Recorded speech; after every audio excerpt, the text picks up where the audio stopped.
السلام عليكم ومرحبا بكم معايا من جديد في وصفه جديده. اليوم ان شاء الله غادي نقدم لكم الكفته في الفران. صراحه كتجي لذيذه بزاف بحال ديال المطاعم وكتجي بحال مشويه على الفاخر. بلا ما نطول عليكم بزاف ونخليكم تشوفوا المقادير. غادي نحتاجوا بصله مقطعه شنايف وكذلك مطيشه حتى هي مقطعه شنايف.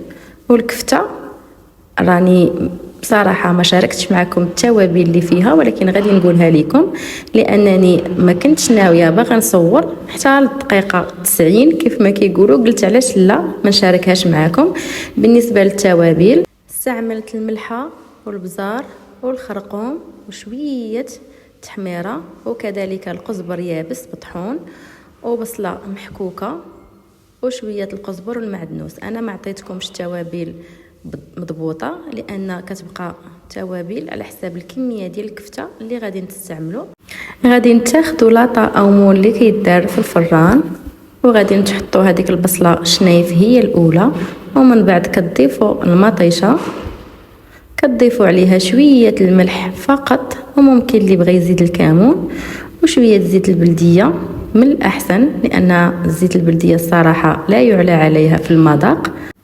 من بعد كنغطي مزيان بورق المطبخ وكنعاود نغطي بالالومنيوم. وهنايا راه ما كنستعملش الكفته مع البصله والمطيشه، كنخليها بوحدها في الفران حتى كطيب لينا وما كتاخذش طويل، تقريبا واحد 10 دقائق حتى ربع ساعه كتكون كافيه. من بعد كناخذوا الكفته وفي هذه المرحله عاد كنضيف عليها شويه الزيت. بالنسبه للزيت ما كنضيفوش في المرحله الاولى مع التوابل باش هكا ديك الكفته كتشرب لينا التوابل مزيان وكتعطينا مذاق اللي زوين.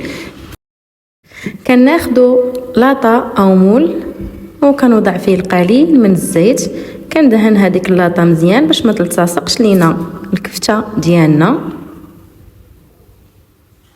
ومن بعد كنبدا نشكلها كويرات اولا اصابع على حساب الذوق ديالكم نتوما. انا استعملتها هنايا اصابع، واحسن حاجه البنات انكم ما ديروش الاصابع رقاق شويه، من الاحسن يكونوا غلاضين هكا باش ما كيتشربهمش الفران وتجيكم ناشفه. كنستمر على هذا الشكل حتى كنكمل الكفته تقريبا الكميه اللي انا باغا نستعمل. بالنسبه لطريقه الطياب ديال الكفته فكنديرها في الفران اللي كنكون مسخناه من قبل، وكنكون النار من الجهه الفوقانيه والتحتانيه تقريبا فوق المتوسط واحد شويه، ما تكونش مجهده بزاف باش هكا ماشي تاخذ لكم اللون وهي مازال ما طيباش. تقريبا كتاخذ معكم تقريبا الماكسيموم 15 دقيقه كتكون واجده وطيبه ومحمره. وكنديرها هي وهذيك البصله ومطيشه تقريبا كيطيبوا في نفس الوقت باش هكا يوجدوا ليا تقريبا بجوج يبقاو سخانين.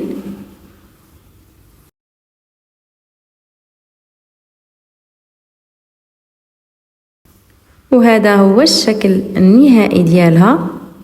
صراحه كتجي زوينه ولذيذه وما كتجيش نهائيا مزيته، وحتى المذاق زوين بزاف وكتجي بحال مشويه. نتمنى تكون الوصفه ديال اليوم نالت الاعجاب ديالكم، والى اللقاء.